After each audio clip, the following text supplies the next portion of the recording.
Under the bright lights of Congress, Jasmine Crockett faced Ivanka Trump and shattered the story behind America's most famous family. One fake will, one secret file, one truth the world wasn't ready for. Can one woman's words bring down an entire dynasty? Stay with us. This is a story worth every second of your time. The special hearing felt like a battlefield. Over 70 million Americans watched live as the lights blazed and cameras whipped across the chamber. Every flash struck like lightning, every breath held in suspense. Reporters swarmed, knowing history was about to explode. Then Ivanka Trump entered. Flawless hair, diamond glare, the press hailing her as the heir of the Trump empire. She moved like royalty, her heels echoing power. With a cold smile, she turned to Jasmine and said, "A nameless congresswoman who thinks she can touch me? How pathetic." The line hit like a slap, echoing across the room. Jasmine Crockett didn't flinch. Her eyes locked on Ivanka like steel on target. She rose slowly, the microphone trembling from the weight of her voice. "Tonight," she declared, "America will know who the rightful heir truly is, and who's just an illusion." The crowd froze. The dynasty's secret was about to burn. Ivanka sat back with a smile that belonged on magazine covers, not in a courtroom. She crossed her legs slowly, leaned toward the microphone, and spoke with the calm arrogance of someone who had never been questioned in her life. "I am my father's most trusted child," Ivanka said, "the true heir to his billion-dollar empire. Everyone knows that. Every document, every deal, every dream of Trump carries my name." Her tone was steady, confident, rehearsed, a speech she had probably practiced in front of a mirror 1,000 times. Cameras zoomed in, catching the smug glint in her eyes. Reporters scribbled furiously. The crowd murmured in agreement. For a second, it looked like she had won the room. But then Jasmine Crockett stood. Her movements were slow, deliberate, like a prosecutor about to reveal the final exhibit. She reached for a red folder on the desk and slid out a thick document sealed in plastic. The seal of New York County Clerk, 1992, gleamed under the lights. The murmurs stopped. Every eye in the chamber followed her as she placed it on the table, turned on the microphone, and said, calm but deadly, "Let's test that claim, shall we?" She unfolded the yellowing pages and began to read, her voice clear and cutting through the air like a blade. Donald Trump's last will and testament, executed and notarized in 1992, New York City. She paused, letting the silence build. The listed heirs are as follows: Donald Trump Jr., Eric Trump, and Tiffany Trump. Jasmine stopped. Her eyes lifted to Ivanka, who was frozen mid-blink. "But there's one name missing," Jasmine continued, her voice tightening. "Ivanka Trump. Not once. Not anywhere." The words dropped like thunder. A collective gasp rippled through the room. Journalists leaned forward. Cameras zoomed in on Ivanka's face, now visibly pale. The hum of shock filled the chamber. Then the silence broke. Reporters whispering, staffers shifting, the entire gallery buzzing with disbelief. One headline writer muttered out loud, "No Ivanka in the will?" And the phrase echoed like wildfire. Ivanka's lips parted, disbelief curdling into anger. She leaned forward, her voice sharp and dripping with disdain. "That draft must have come from the trash," she snapped. "You're naive if you think anyone takes that seriously." Her tone was sharp, desperate beneath the confidence. Laughter broke out from her side of the room, but it didn't last long. Jasmine didn't react. She waited for the noise to settle, then slid another sheet forward, this one bearing a blue signature and an embossed seal. "This isn't trash," she said evenly. "This is the original notarized copy filed with the New York County Clerk's office in 1992. It carries the signature of the official notary, fully verified." She raised her eyes again. "This document has legal standing. It's not a rumor. It's the truth your family buried." The chamber fell into a silence so heavy it seemed to hum. Even the camera operators forgot to move. Jasmine's tone hardened, turning from lawyerly to lethal. "If you were your father's biological daughter," she asked, each word slow and surgical, "why did he remove your name from the original will?" The question hit like a detonation. Reporters gasped. A senator dropped his pen. Ivanka blinked rapidly, her confidence slipping for the first time. Her hands trembled slightly as she searched for words, but none came. Jasmine stood still, the document gleaming under the lights like evidence from a crime scene. Across the nation, millions watched in silence as the unthinkable unfolded live. Jasmine Crockett had just cracked open the Trump dynasty's first fracture, and the night was only beginning. The air inside the hearing room was so thick with tension, it could have been cut with a knife. The echo of Jasmine's revelation still hung in the air when Ivanka Trump leaned forward, her composure returning like armor being refitted in real time. The camera zoomed in as she opened a sleek leather binder, movement slow, deliberate, confident. The soft thud of paper against wood drew every eye back to her. Ivanka's voice rang through the microphone, calm yet electric. "This," she said, lifting the document with a polished smile, "is the real will, the one signed in 1999. And yes, my name is right here." She turned the page toward the cameras, letting the lenses focus on the bold letters, Ivanka Trump.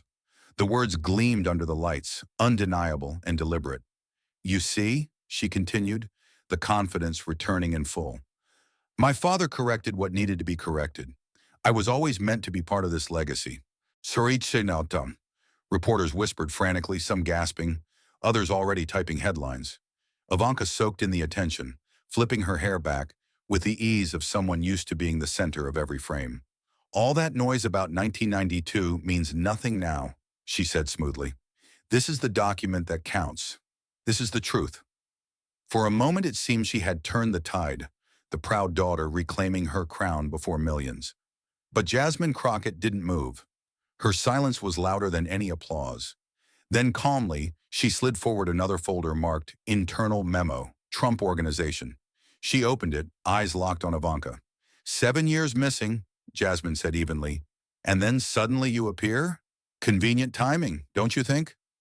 The screen behind her flickered as the document appeared for everyone to see. In the middle of the memo, one damning line was highlighted. "Must add Ivanka to avoid image crisis."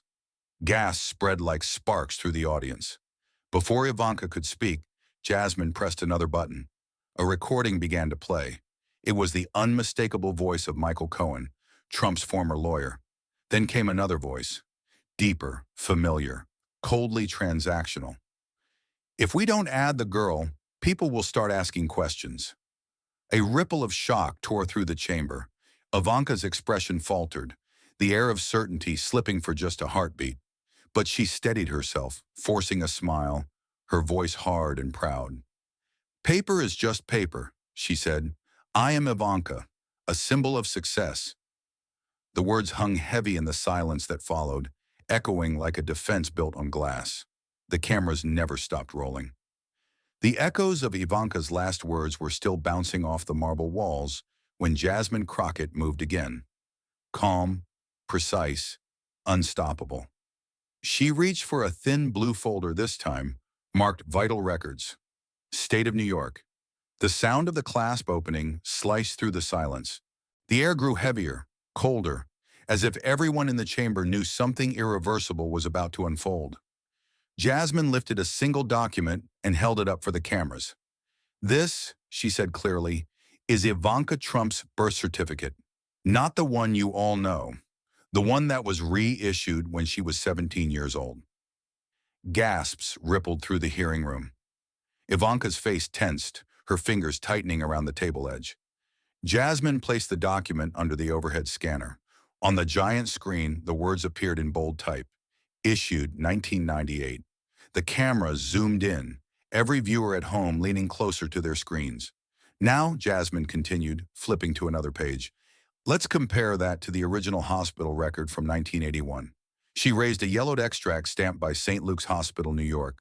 Her voice hardened as she read line by line. "Name, Ivanka Marie.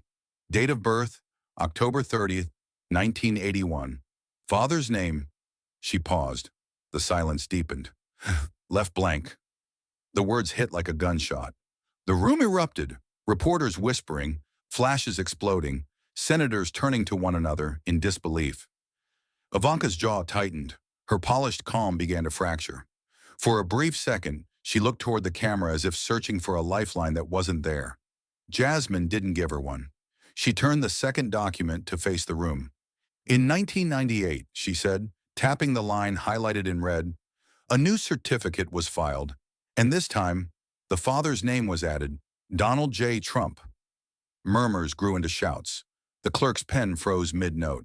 One lawmaker muttered, 17 years later? Another whispered, that's impossible without intervention. Ivanka finally spoke, her voice unsteady, barely above a whisper. That's a clerical correction. Jasmine's eyes never left her.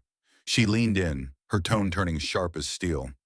No, Ms. Trump, clerical errors don't rewrite history. This isn't a typo. This is a reissue. A rewrite of identity. The lights flickered with camera flashes as Jasmine straightened her papers.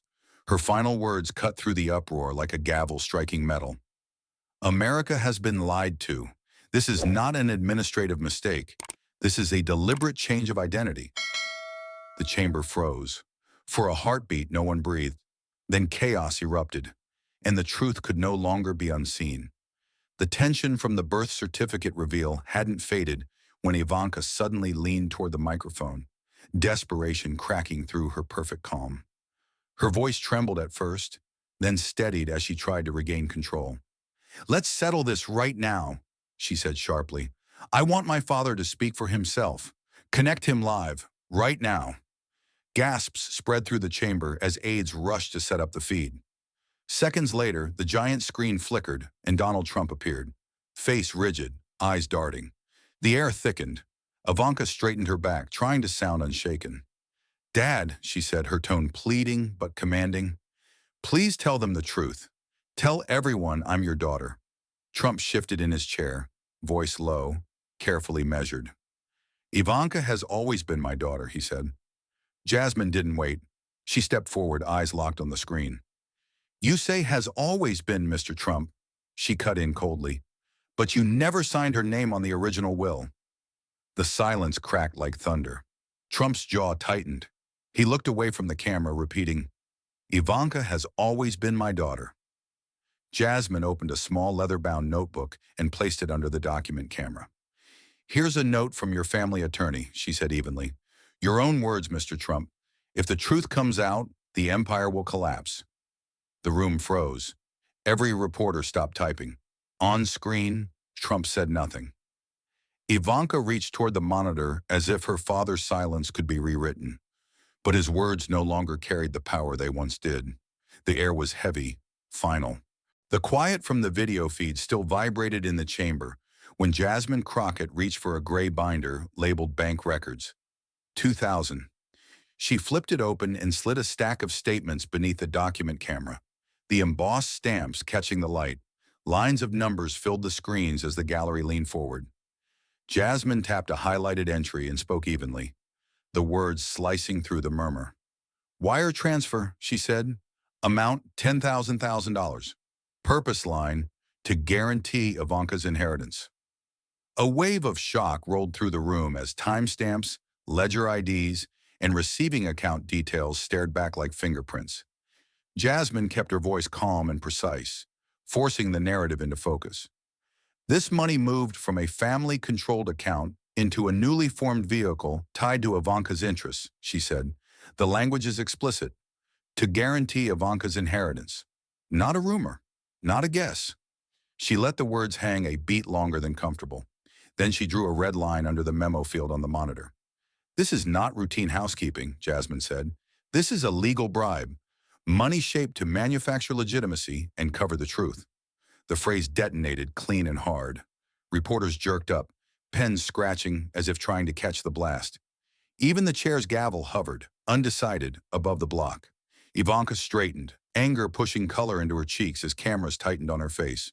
You are humiliating successful women, she snapped, each word aimed like a dart. Families secure inheritances all the time. This is standard estate planning. She flicked her hand toward the screens as if numbers could be waved away. You twist basic documents to attack my credibility. Her chin lifted, fighting to reclaim altitude.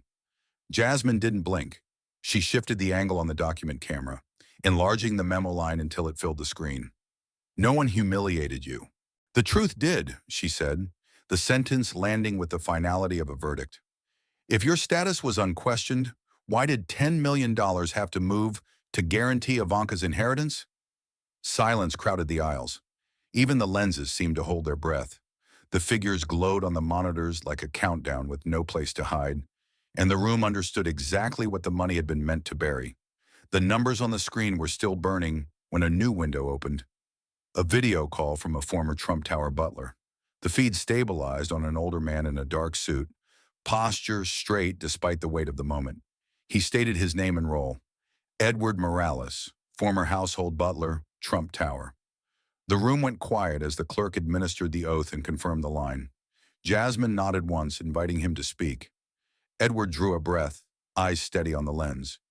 For years inside Trump Tower, she was not called daughter, she was called the sponsored one, Edward said, his voice careful but firm.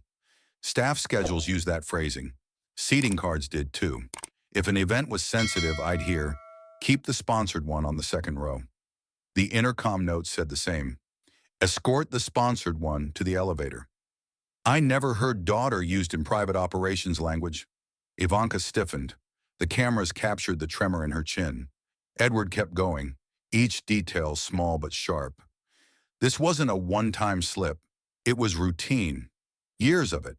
When I asked a senior aide why, I was told, "It's better for the brand to be precise in writing." That was the phrase, better for the brand. It told us everything about who counted as family and who counted as image. He glanced down, gathering himself. I carried those cards. I heard those instructions. Jasmine leaned closer to the mic. "Mr. Morales, did you ever hear Donald Trump discuss Ivanka's status directly with a lawyer?" Edward's throat tightened. The lens caught the tension in his jaw. "Yes," he said.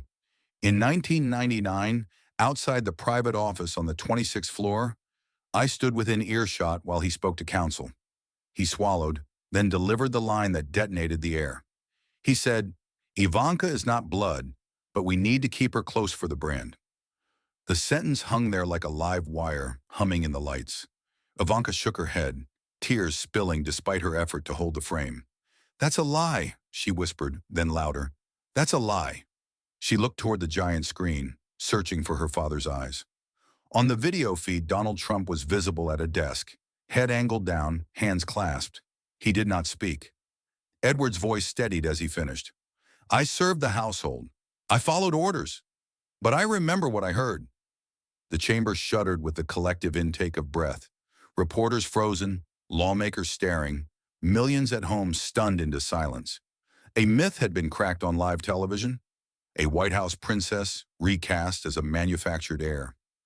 The moment detonated across the country, and nothing felt safe from the echo. The hearing chamber had emptied, but the chaos it unleashed refused to fade. Outside the Capitol, the steps were a battlefield of microphones, cameras, and flashing lights. When Ivanka Trump emerged, she looked nothing like the polished icon that had once commanded fashion covers and boardrooms. Her face was pale under the assault of hundreds of cameras, her hands trembling as security closed ranks around her. The air cracked with shouted questions. "Ms. Trump, is it true the will was forged? Did your father falsify your birth records? Is Jasmine Crockett telling the truth?" The questions hit like bullets, one after another. Ivanka kept her chin high, but the facade was crumbling. The sound of shutters firing felt like gunfire chasing her down the marble stairs. Within minutes, the images were everywhere. News channels interrupted regular programming to run the footage live. Ivanka Trump leaving Congress, face streaked with tears, surrounded by flashing lights. Every network banner screamed breaking news. The scene replayed in a loop from New York to Los Angeles, from London to Sydney. Ivanka Trump leaves Congress in disgrace. By evening, the headlines grew even more brutal. The New York Times printed, "Ivanka, the daughter without a legacy." The Washington Post followed, "The Trump dynasty crumbles on live TV." Anchors spoke in tones usually reserved for wars and resignations. Every word Jasmine Crockett had said was now history, replayed, dissected, and replayed again. The fallout came fast. Within 24 hours, Trump Organization became the center of a full-blown corporate storm. Regulators announced a formal inquiry into birth record manipulation and will forgery.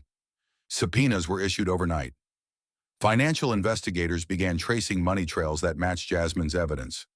The $10 million transfer, the reissued birth certificate, the suspicious legal amendments. Wall Street responded in panic. Trump-linked stocks plummeted. Real estate projects stalled. Tenants began breaking leases, and luxury buyers backed out of deals. The once proud empire that had plastered its name in gold was suddenly losing value by the hour. Market analysts called it a corporate implosion triggered by truth. Inside the company, whispers spread like fire. Employees talked about the unthinkable. The dynasty might not survive the week. One former executive told CNBC, "It's not just bad press anymore. This is the kind of damage you can't spin away." By the second day, longtime partners froze contracts, banks reviewed loans, and international investors pulled out. The Trump brand, once a global symbol of excess and success, was becoming untouchable. And while one empire fell, another name began to rise. Jasmine Crockett was everywhere. Morning shows called her the woman who made America look twice at the truth. Editorials praised her poise, her command of evidence, her refusal to flinch even under pressure. Jasmine Crockett didn't just confront power, wrote the Boston Globe. She stripped it bare. Television analysts compared her to historical truth-tellers, the kind who appear once in a generation. She gave a single measured statement outside the Capitol. No one stands above truth, not even a dynasty. That sentence became the headline across the world. Across America, people couldn't stop talking. Coffee shops buzzed with disbelief. Radio hosts debated whether Ivanka had been complicit or just a pawn. On talk shows, psychologists discussed the illusion of legacy, while political analysts called it a cultural earthquake. Podcasts replayed the congressional audio. Every pause, every tremor in Ivanka's voice was studied. On YouTube, millions watched clips of Jasmine holding up the documents, her voice steady as she said, "The truth did." The video shattered viewing records. It wasn't just entertainment, it was a national reckoning. But the shock wasn't limited to media. Inside the Republican Party, the fracture was immediate. Some members called for loyalty, claiming the attacks were politically motivated. Others saw it as the breaking point. "We can't defend what's indefensible," one senator muttered off record. The divide deepened by the hour. Private donors began backing away, and several campaign offices quietly removed Trump family imagery from their walls. A few prominent figures went on record. The party needs to move forward without them. What had once been a dynasty was now an anchor dragging everything down. Then came the government's response. The Department of Justice held a brief, sober press conference confirming a federal investigation into inheritance fraud, falsification of documents, and will tampering. Reporters asked whether criminal charges were possible. The spokesperson paused before answering, "We follow evidence wherever it leads." The statement sent another shockwave through the nation. Legal experts spent hours dissecting the implications, the timelines, the money trail, the possible perjury. The hearing that began as spectacle had turned into a full-scale legal crisis. Internationally, the scandal became the story of the decade. The Guardian called it the biggest dynasty scandal of the 21st century. Le Monde described it as a Shakespearean collapse of image and power. Der Spiegel ran a stark headline, "From Princess to Pretender." Global commentators debated what it revealed about modern America. The obsession with branding, the confusion between family and empire. Foreign correspondents in Washington reported that the city hadn't seen such political tremors since Watergate. Meanwhile, ordinary families across the United States felt something deeper. Around dinner tables, parents and children talked about legacy, trust, and lies. "If people with all that money and power can hide the truth," one man said on a local news broadcast, "then what about us?" Community discussions, church groups, and classrooms echoed the same theme: truth versus image. It wasn't just a Trump story anymore. It had become a mirror for the nation itself. Even the stock market's chaos couldn't overshadow the cultural impact. Commentators on financial television said the numbers were only half the story. "This is moral collapse translated into economics," one analyst explained. "Markets react to confidence, and confidence just died." As the week closed, Jasmine Crockett's face appeared on magazine covers once reserved for celebrities and presidents. The captions read, "The Truth Teller, the woman who faced a dynasty." Polls showed public trust in Congress briefly spiking, driven by her example. In interviews, Jasmine remained composed. When asked what drove her, she answered simply, "Facts, only facts." It was the kind of answer that couldn't be spun. Across the ocean, European papers carried a single striking photo. Ivanka, her sunglasses half off, face streaked with tears, walking past a line of cameras. Beneath it, the caption read, "The End of an Illusion." And in homes across America, people stared at that image longer than they expected. Some felt pity, some anger, but most felt disbelief that one of the most polished families in the world could unravel in front of their eyes. And somewhere between shock and reflection, a quiet question began circulating in living rooms and offices alike. If they could build a life on a lie, how many of us are living one too? It was no longer just about politics, wealth, or legacy. It had become a story about the one thing money could never buy: the truth. The scandal had reached its breaking point. America was still trembling from the aftershocks of the revelations, but inside the Capitol chamber, there was one final moment left. The air was heavy with silence, the kind that only follows truth too big to be denied. Papers were scattered, microphones flickered, and every camera in the room locked onto the same figure standing at the center of history, Jasmine Crockett. Her face was calm, her hands steady on the wooden podium. She didn't raise her voice. She didn't need to. The world was already listening. She looked around the chamber, at the empty seat where Ivanka had sat, at the monitors that had once streamed Donald Trump's image, now dark and lifeless. When she spoke, her tone carried the weight of every revelation that had unfolded. "Money can buy power," she said, her voice low and steady, "but it cannot buy bloodline. It cannot buy the truth." The words echoed through the room, slow and deliberate, as if engraved into the walls themselves. The phrase carried more force than any accusation, more finality than any verdict. Reporters froze mid-sentence. Pens stopped scratching. Even the security guards near the door stood motionless. Jasmine wasn't arguing anymore. She was closing a chapter in American history. She paused, letting the silence breathe. "What we witnessed here," she continued, "isn't about wealth or family. It's about the foundation of trust. What happens when people believe image over integrity, when a brand replaces a name?" The screen behind her glowed with the congressional seal, but the glow felt colder now, like light reflecting off ice. "Transparency," she said, "is the foundation of trust, and without it, everything, money, fame, legacy, collapses into dust." Outside, millions were still watching live. Across America, living rooms were quiet. Older viewers leaned closer to the screen, recognizing the weight of what she meant. For many, it wasn't just a scandal. It was a reflection of something they'd lived through. They had seen families fight over wills, siblings break apart over inheritance, truths buried under pride. Jasmine's voice seemed to reach them directly, like she was speaking not to Congress, but to every home that had ever been divided by secrecy. She placed both hands on the podium and leaned slightly forward. "The greatest inheritance," she said, "is not money, it's honor, it's truth." Her eyes moved slowly from one side of the chamber to the other, her tone tightening. "We live in an age where people measure success in numbers, in followers, in dollars, in buildings with their names. But those things vanish. Truth doesn't. The people who came before us, the ones who built this country with nothing but conviction, they left us something far greater than gold. They left us integrity. And that," she said, "is what we forgot." A few people in the gallery began to clap, quietly, unsure if applause belonged in a moment this raw. But Jasmine didn't pause for recognition. Her voice grew sharper, slicing through the hesitation. "We've seen how power hides behind polished doors, how lies are sold as legacy," she said. "And tonight we tore that mask off. We didn't do it for politics. We did it because truth is the only inheritance that belongs to everyone."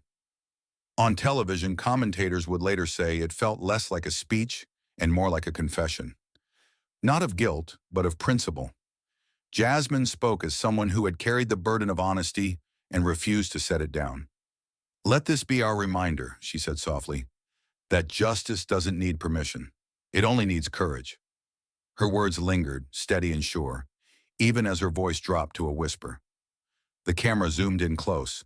Jasmine glanced toward the press rows where reporters sat stunned, their hands trembling over keyboards. "We've all been chasing stories," she said, "but this one ends with a lesson. One no one wanted to learn. Power without truth is just theater. Legacy without honesty is just marketing." She stepped back from the microphone for a moment, her breath steady, her shoulders squared. Then she spoke her final words. "Money can buy power," she repeated, "but it cannot buy bloodline, and it cannot buy the truth." There was no applause, only silence. It wasn't the kind that follows performance. It was the silence of reckoning, the kind that hums in the chest and stays long after the broadcast ends. Outside, dusk had fallen over Washington. The Capitol dome glowed against the night sky, golden and distant. Jasmine gathered her papers, closed her folder, and stepped down from the dais. The cameras followed her every movement, recording what felt like the ending of a national trial. As she reached the heavy oak doors, two security officers pushed them open, and a flood of light from the corridor spilled across the floor. She didn't look back. In the rotunda, the media waited again, a sea of microphones and flashing bulbs. But this time, there were no shouts, no chaos. Everyone stood in silence as Jasmine walked past. The only sound was the steady rhythm of her heels against marble. Behind her, a massive digital screen glowed from the press gallery wall. The broadcast image filled it completely. Ivanka Trump, the daughter without a legacy. The words stood tall in white letters against a black background, stark and final. Reporters caught the moment, cameras clicked, and for the first time all day, Jasmine smiled. Not a smile of victory, but one of release. The image became iconic within hours. Newspapers across the country ran the same front page the next morning. Jasmine Crockett walking out of Congress, head held high, the glowing words behind her like the closing line of an era. Editorials called it the moment truth reclaimed the stage. Others called it the funeral of illusion. For millions of viewers, especially those over 50, the moment struck deep. They saw in Jasmine's poise a reflection of their own battles, the family arguments, the inheritance fights, the painful cost of honesty. "She spoke what we've all lived," one caller told a radio host the next morning. "You can buy everything in this world except blood and truth." Talk shows replayed the footage in slow motion. Jasmine exiting the chamber, the light shifting from cold white to warm gold as she crossed into the hallway. Analysts described it as cinematic. Psychologists called it cathartic. One commentator said, "It wasn't just the fall of a dynasty, it was America remembering what truth sounds like." Back inside the now empty chamber, the echo of her words still clung to the air. Money can buy power, but it cannot buy bloodline. It cannot buy the truth. Those who had heard them in person knew they had witnessed something irreversible. The lies were exposed. The facade had cracked. And what remained, quiet, solid, undeniable, was the truth itself. As the Capitol lights dimmed and the crew packed away their cameras, one technician whispered to another, "This is the kind of ending that doesn't fade." And he was right, because that night, as Jasmine Crockett stepped into the dark Washington air, the story that had begun with power ended with something far greater, conviction. And long after the screens went black, her final words kept echoing in millions of homes across America. "Money can buy power, but it cannot buy bloodline, and it cannot buy the truth." Thank you for watching until this moment and for standing with us on this journey for justice. Your support means everything. Like, subscribe, and turn on notifications so you never miss what's next. And we'd love to hear your thoughts.